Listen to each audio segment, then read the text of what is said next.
la prise en charge, les recommandations de la Haute Autorité de la Santé disent bien qu'en priorité, ce n'est pas le médicament, hein, la prise en charge médicamenteuse. On va essayer d'abord par de la psychoéducation, par de la remédiation cognitive associée à de la métacognition, de la guidance parentale. On va essayer aussi qu'elle soit la plus précoce possible et qu'elle soit adaptée aux symptômes. Des deux enfants qui ont un diagnostic de TDAH n'ont pas forcément la même symptologie. Vous pouvez avoir un enfant avec vraiment tout ce qui est agitation, impulsivité, qui coupe la parole, versus un enfant qui est TDAH, qui est très discrète, très distraite, qui est lente, dont on doit tout le temps impulser, dire allez, prends ta gourde. Mais vous voyez que ce n'est pas la même symptomatologie. Et donc, il faut vraiment qu'elle soit adaptée à l'enfant qui est en face de nous, à sa sévérité et au contexte socio-familial. Ça va être important aussi. On va essayer de travailler avec les parents, on va peut-être essayer de mettre des choses en place à la maison, de peut-être travailler l'interaction entre un enfant et son parent parce qu'on voit que peut-être cette interaction, par exemple, ne permet pas une bonne autonomie de l'enfant, mais il va falloir faire aussi avec le contexte. Il y a des parents qui ont peu de temps, qui ne savent pas venir en séance, qui ont peut-être eux-mêmes des troubles, hein. Et donc cet enfant qui est impulsif et qui a tendance à faire des crimes émotionnels, on essaye de peut-être avec le papa travailler l'ignorance intentionnelle, hein, c'est-à-dire ne pas aller mettre du combustible, ce qui fait des étincelles et un gros incendie. Et le papa nous explique, je n'arrive pas. Lui-même est très impulsif et il ne peut pas s'empêcher de réagir lui-même. Et donc, on doit aussi prendre en compte ce contexte socio-familial dans nos prises en charge. Parmi nos axes d'intervention, vraiment une grande importance est faite à la psychoéducation, c'est-à-dire le fait de pouvoir de manière didactique, pédagogique, transmettre des informations à cet enfant et à sa famille sur l'identité de ce trouble, c'est-à-dire pas les former pour les transformer en professionnels de la santé, mais qu'ils aient accès à l'information sur ce que c'est le TDAH, euh, son origine, comment ça peut évoluer dans le temps, par exemple les fonctions exécutives aussi qui sont touchées. C'est quoi ces fonctions? Beaucoup de familles ne connaissent pas ces fonctions-là, hein. Et le but, c'est vraiment apprendre à se connaître et être acteur de ma prise en charge. Ça va être important. Donc, on va clarifier l'identité des faiblesses du trouble de l'enfant et viser une modification des attitudes et des comportements. La manière dont les parents interagissent avec leur enfant peut venir accentuer ou prévenir les comportements. Et donc, c'est très important d'éduquer, dans le sens psychoéducation, hein, les parents sur ce que c'est le trouble du TDAH, sur ce qui est inhérent au trouble et pas forcément comme si l'enfant le faisait exprès. Et un deuxième axe, en plus de la psychoéducation, hein, c'est toute cette métacognition. Donc, en fait, lorsqu'on voit un enfant en prise en charge, on fait des exercices, soit très non écologiques, dans le sens, ça ne ressemble pas du tout à sa vraie vie, des jeux, mais faire des jeux, etc., et rien d'autre, ça aura des limites. Et donc, on va coupler ça avec de la métacognition. Ce sont des matériels pour pouvoir aider l'enfant à prendre conscience, hein, par exemple, au sein d'un jeu, et puis on va transférer ça lors des devoirs. Il va venir avec un devoir, non pas pour faire la prof, nous, mais bien pour qu'il prenne conscience. Par exemple, moi, j'ai un matériel de métacognition, et l'enfant, par exemple, prend conscience de ah oui, j'ai besoin de Monsieur Stop, donc l'inhibition dans ce jeu. Ah oui, effectivement, il faut qu'il bosse. Et quoi? Qu'est-ce que tu vas faire pour que Monsieur Stop bosse comme il faut?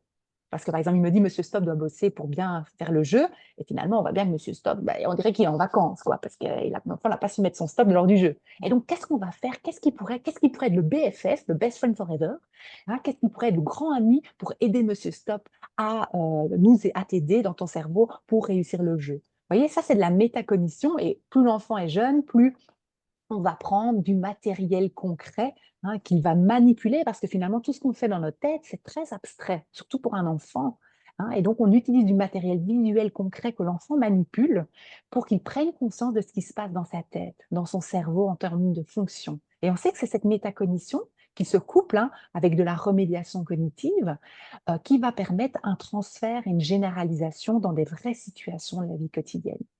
Cette métacognition évolue avec l'âge, hein. On commence dès le jeune âge, mais on sait que vers 9-10 ans, l'enfant est en âge de plus en plus de se voir en vision méta, vision hélicoptère, hein, réfléchir sur lui-même, prendre conscience de ce qu'il fait dans sa tête. On le fait bien sûr avant, mais ça demande plus de temps, on reste avec un matériel beaucoup plus simple. Et donc, on va utiliser des jeux, je ne sais pas si vous avez déjà entendu parler, clac-clac, double, des jeux de barrage. On va utiliser ça pour en fait faire de l'entraînement cognitif intégratif, c'est-à-dire utiliser l'exercice, le jeu, pour développer des stratégies, hein, et métacogiter. Et après, transférer ces stratégies dans des vraies situations de la vraie vie. On fait un jeu où il faut mettre son stop à sa bouche, parfois comme le jeu tabou, comme le jeu ni oui ni non, où en fait on parle et on ne peut jamais dire oui, jamais dire non, ou Jacques a dit.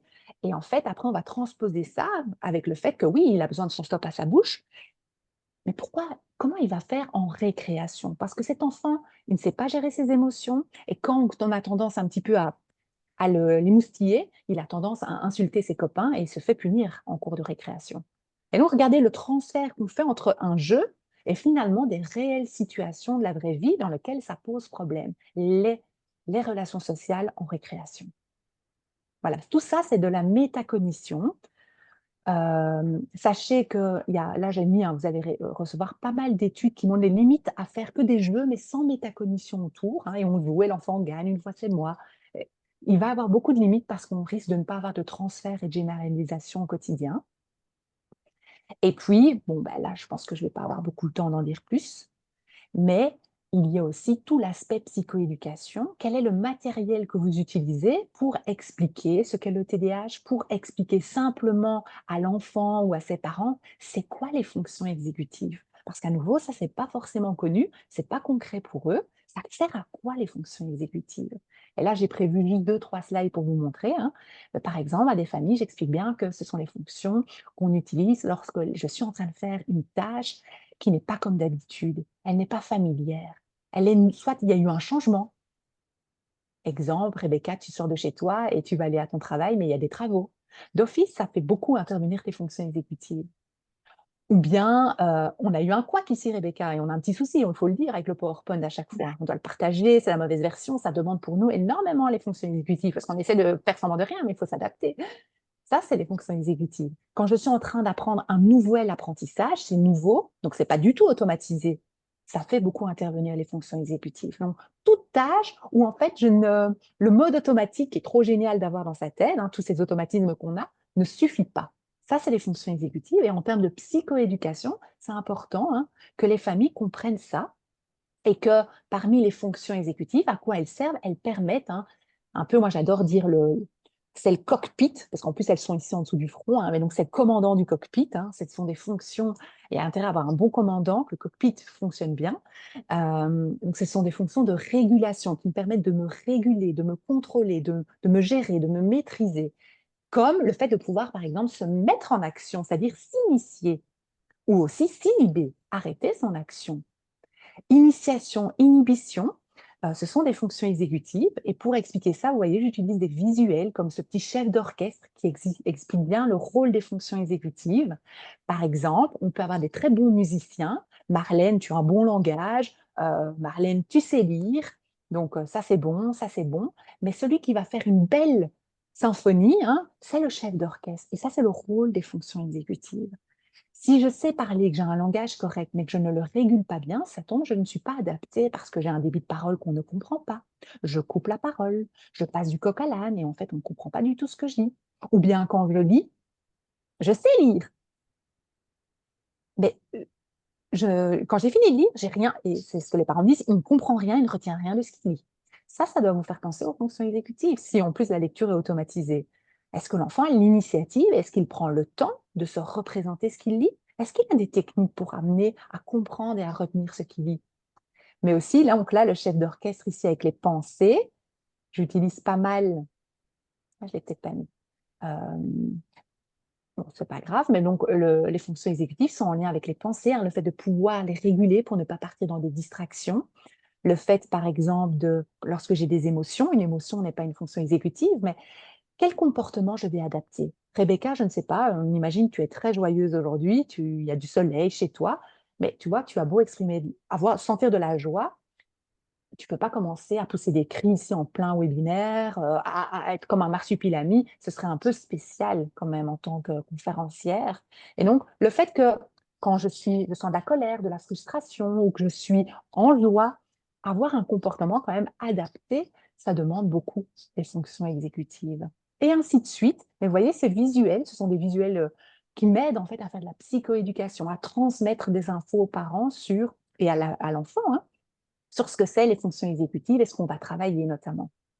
Ça, j'utilise beaucoup, c'est le petit quatuor exécutif, hein, savoir s'initier par soi-même, savoir se stopper. Et j'utilise beaucoup le mandala du stop pour dire à l'enfant, tu vois, on a une fonction dans le cerveau, c'est Monsieur Stop, et c'est grâce à lui qu'on arrive à contrôler sa parole, à contrôler ses pensées, à contrôler ses gestes, hein, pour ne pas manquer de précision, ces enfants qui sont assez brutus comme ça, pouvoir contrôler mon corps pour pouvoir être quand même autorégulé.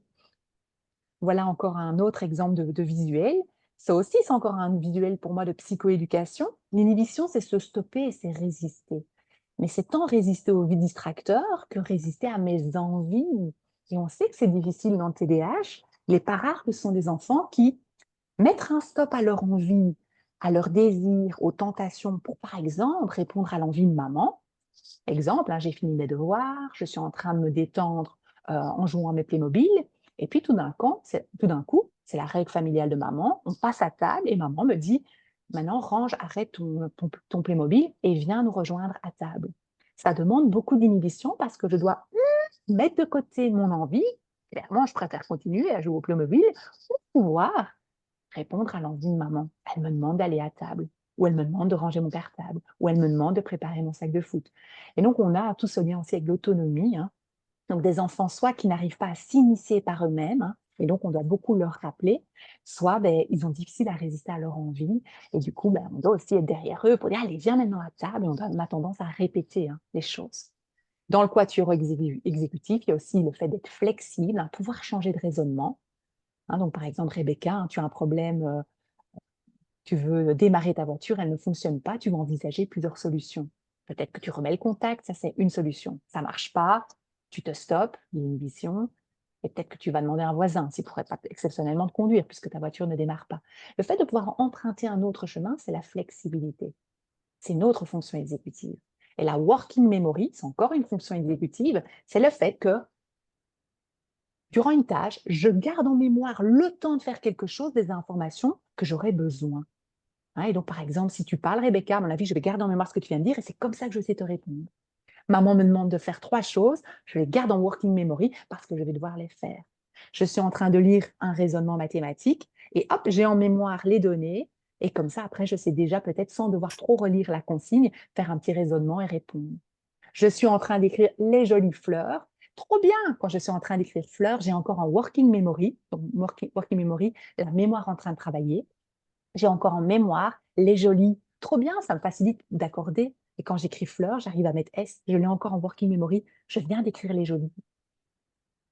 Voilà un petit peu tout du matériel de psychoéducation pour pouvoir expliquer ça et faire vraiment une prise en charge neuropsychologique avec les enfants. En dernier encore, mais donc toutes ces fonctions exécutives que j'ai dit là, hein, le quatuor, ça permet des fonctions exécutives de haut niveau. Raisonner, planifier et organiser, résoudre des problèmes.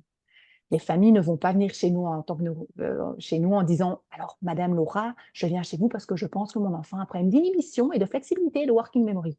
Non, les parents vont dire mon enfant a un manque d'autonomie, ne planifie, a des problèmes d'organisation, ne semble pas bien raisonner, comprendre à l'école. C'est ça que les parents, c'est la phase émergée de l'iceberg.